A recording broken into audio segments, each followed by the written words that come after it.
Are you one of those CrossFit people? Last episode ended on a cliffhanger with our Peter Parker being called into Norman Osborn's office. Today we will explore next episode of this week. But before we jump into the exploration, don't forget to hit that subscribe button so you never miss out on future videos. Thank you. Let's begin.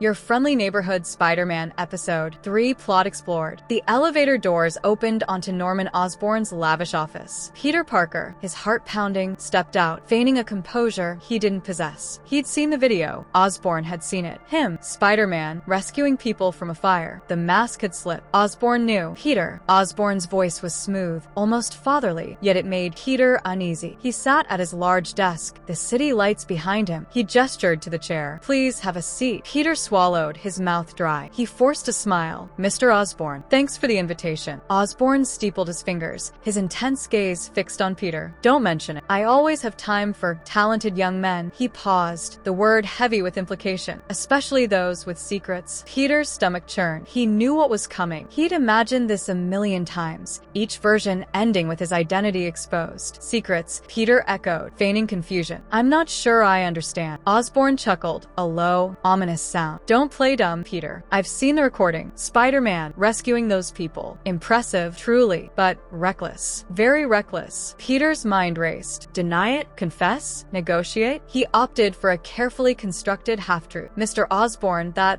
could be anyone in a similar suit. There are impersonators. Osborn raised a hand, silencing him. Don't underestimate my intelligence, Peter. I've analyzed the footage. The agility, the reflexes, it's undeniable. You're Spider-Man. Peter's breath hitched. He was cornered. He looked at Osborn, trying to read his expression. Was this a threat? An accusation? Or something else? And Osborn continued, leaning forward, his voice dropping to a near whisper. I must say, I'm impressed. Peter's confusion deepened. Impressed? This wasn't what he expected. Osborn smiled, a seemingly genuine smile that didn't quite reach his eyes.